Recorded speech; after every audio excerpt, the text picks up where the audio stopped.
जय श्री बालाजी। प्रिय दर्शकों, आज हम जानेंगे पुरुषोत्तम मास अधिक मास का महात्म्य। पहला अध्याय। एक बार बहुत से ऋषि मुनिजन नैमिषारण्य तीर्थ में जाकर यज्ञ करने में तत्पर थे। उसी समय श्री सूत जी तीर्थ यात्रा के निमित्त भ्रमण करते हुए अपने शिष्यों के सहित वहां पर आए।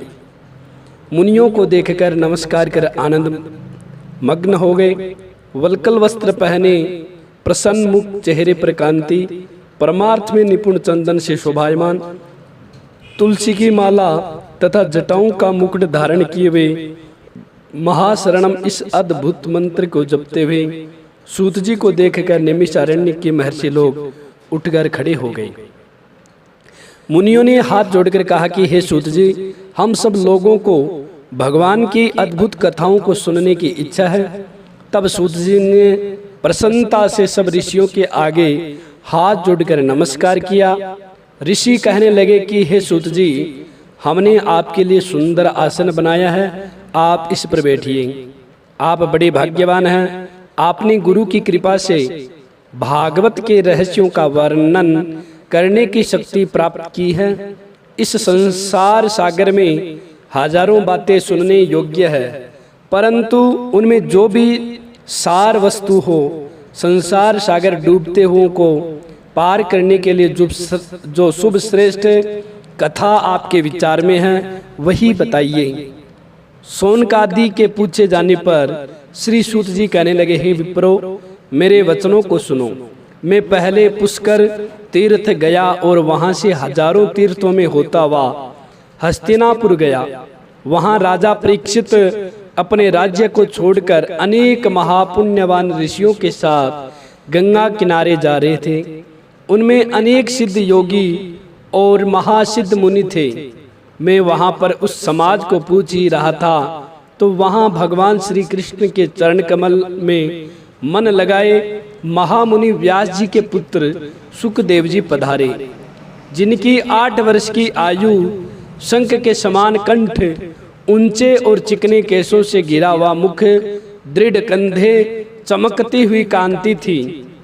वह अवधूत वेश ब्रह्म स्वरूप थे। ऐसे महामुनि सुखदेव जी को देखकर सब मुनि के हाथ जोड़कर खड़े हो गए। तब मुनियों के बनाए हुए कमल चक्र जैसे ऊंचे आसन पर सुखदेव जी को बिठाया गया। उस आसन पर बैठे हुए ज्ञान समुद्र के चंद्रमा सुखदेव जी ऋषियों की पूजा को ग्रहण कर ऐसे शोभायमान हुए जैसे तारागण में चंद्रमा शोभायमान होता है। बोलिए विष्णु भगवान की जय हो। दूसरा अध्याय। सूत जी कहने लगे, हे ऋषियों, श्री सुखदेव जी को राजा परीक्षित को श्रीमद् भागवत की कथा सुनाते हुए देख कर आया हूँ। ऋषि कहने लगे, हे सूत जी, जो कुछ आपने वेद व्यास जी के मुख से सुना वो ही कथा सुनाइए। सूत जी बोले, हे ऋषियों, जैसा मुझ में ज्ञान है और मैंने व्यास जी के मुख से सुना है वह मैं तुमसे कहता हूँ।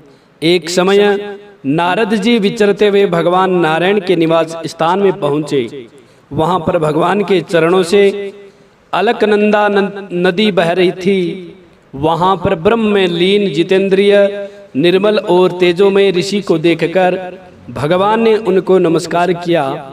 तब साष्टांग नमस्कार कर भगवान श्री विष्णु की स्तुति करते हुए नारद जी कहने लगे, हे देवादिदेव, संसार के स्वामी, दया सिंधु, आप सत्यवादी हो, त्रिसत्य हो, सत्य के सार रूप सत्य से ही उत्पन्न हो और सत्य योनि हो, आपको नमस्कार है।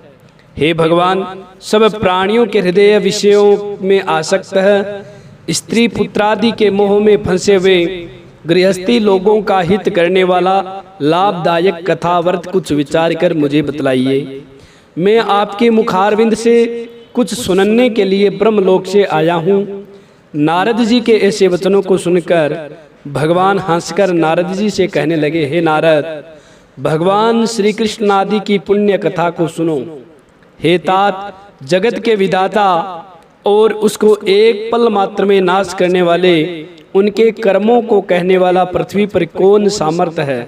हे नारद जी, ऐसे भार युक्त कथा भी तुम जानते हो, परंतु फिर भी दरिद्रता को हरने वाला, यश और श्रेष्ठ पुत्रों को देने वाला, मोक्ष देने वाला तथा शीघ्र सेवन योग्य ऐसे अद्भुत पुरुषोत्तम मास महात्म्य को कहता हूँ। नारद जी कहने लगे, हे प्रभु, स्वामियों सहित मैंने चैत्रादि मास तो सुने हैं, परंतु उनमें पुरुषोत्तम मास नहीं सुना। यह पुरुषोत्तम मास कौन सा मास है और यह कैसे हुआ, हे कृपा निधे, यह सब आप मुझसे कहिए। इस मास का स्वरूप और विधान मुझसे कहिए। क्या करना चाहिए, स्नान कैसे करे और दान क्या करे, और जप पूजा तथा उपवास आदि क्या साधन है। इसके अतिरिक्त और भी कोई सार हो, यह सब बतलाइए। सूत जी कहने लगे, हे ऋषियों, नारद जी के ऐसे जनहितकारक वचनों को सुनकर भगवान चंद्रमा के समान शीतल और शांति देने वाले वचन बोले। बोली विष्णु भगवान की जय हो। तीसरा अध्याय। हे नारद जी, जो कुछ भगवान कृष्ण ने राजा युधिष्ठिर से कहा वही मैं तुमसे कहता हूँ। एक समय धर्मराज युधिष्ठिर जुए में दुर्योधन से सब कुछ हार गए तो द्रौपदी को बालों से पकड़कर दुष्ट दुशासन ने खींचा और वस्त्र भी पकड़कर खींचे तो भगवान श्री कृष्ण ने रक्षा की। उसके पश्चात युधिष्ठिर आदि राज्य को छोड़कर काम्यक वन को चले गए।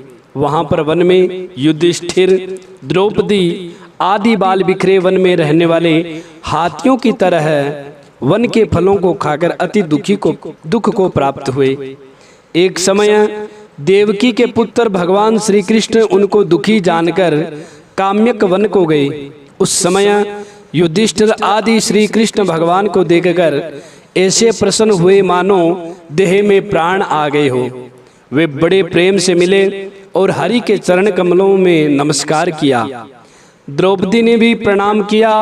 राजा युधिष्ठिर को दुखी देखकर और ऐसे ही द्रौपदी को दुखी देखकर भगवान श्री कृष्ण भी अत्यंत दुखी हुए।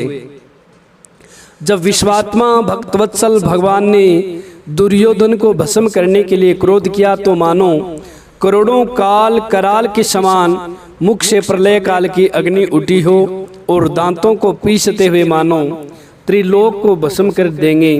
तब अर्जुन भय से कांप उठा। युधिष्ठिर और द्रौपदी तथा दूसरे उपस्थित वृंद हाथ जोड़कर भगवान को प्रसन्न करने के लिए स्तुति करने लगे। अर्जुन कहने लगे, हे कृष्ण, हे जगन्नाथ, हे नाथ, मैं जगत से बाहर नहीं हूँ, फिर आप मेरी रक्षा क्यों नहीं करते? आप तो सारे जगत की रक्षा करने वाले हो।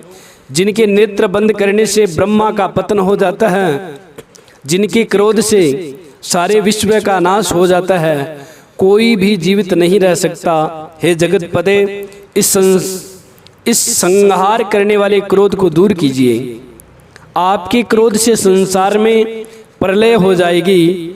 भगवान कहने लगे कि हे नारद जी, अर्जुन इस प्रकार कहकर हाथ जोड़कर श्री कृष्ण भगवान को नमस्कार करने लगे। तब भगवान श्री कृष्ण अर्जुन के इस प्रकार स्तुति वचन सुनकर शीतल हो गए। फिर प्रेम से व्याकुल होकर युधिष्ठिर आदि भगवान श्री कृष्ण को बारंबार नमस्कार करने लगे। श्री नारायण कहने लगे कि हे नारद जी, इस प्रकार प्रेम से मगन हो सिर झुकाकर हाथ जोड़ बारंबार भगवान कृष्ण को नमस्कार कर अर्जुन ने भगवान श्री कृष्ण से जो प्रसन्न किया वह मैं तुमसे कहता हूँ। हरि भगवान यह सब सुनकर पांडवों के हितकारक वचन कहने लगे। कृष्ण कहने लगे, हे अर्जुन, मेरे वचनों को सुनो और आपने जो अपूर्व प्रश्न किया है, इस समय मैं इसका उत्तर देने को समर्थ नहीं हूँ। यह गुप्त प्रश्न ऋषियों को भी कठिन है, तो भी हे अर्जुन, मैं तुम्हारी मित्रता और भक्ति से प्रसन्न होकर अत्यंत कठिन उत्तर को कर्म से कहता हूँ, सुनो। हे अर्जुन, एक समय में संयोगवश अधिक मास आया, उसको सब असहायक, निंदक, अपूज्य, मलमास और नवी की संक्रांति से वर्जित ऐसा कहते हैं। मल यानी गंदा मांस होने से स्पर्श करने योग्य नहीं है, सब कर्मों में निंदित है। इस प्रकार लोगों के वचन सुनकर वह मलमास कांतिहीन निरुद्योगी दुखों से युक्त मेरे पास आया और वैकुंठ में जहाँ पर मैं निवास करता था स्वर्ण के सिंहासन पर बैठे हुए देखकर मुझको दंडवत प्रणाम किया और दोनों हाथ जोड़ नेत्रों से आंसू बहाता हुआ इस प्रकार कहने लगा, बोले विष्णु भगवान की जय हो। प्रिय दर्शकों, आज हमने पुरुषोत्तम मास का 3 अध्याय महात्म्य सुना, प्रथम, द्वितीय व तृतीय। आप सभी से निवेदन है, हमारे से जुड़े रहने के लिए हमारे चैनल को जरूर सब्सक्राइब करें। लेटेस्ट अपडेट पाने के लिए बेल के आइकन को दबाएं। सनातन धर्म में जितने भी व्रत त्योहार होते हैं उन सभी व्रत त्योहारों की कथा, उन सभी व्रत त्योहारों के मुहूर्त इस रामदूत एस्ट्रो चैनल पर अपलोड किए जाते हैं। तो आप सभी से पुनः निवेदन है कि हमारे से जुड़े रहने के लिए हमारे चैनल को जरूर सब्सक्राइब करें। जय श्री बालाजी, जय श्री राधे।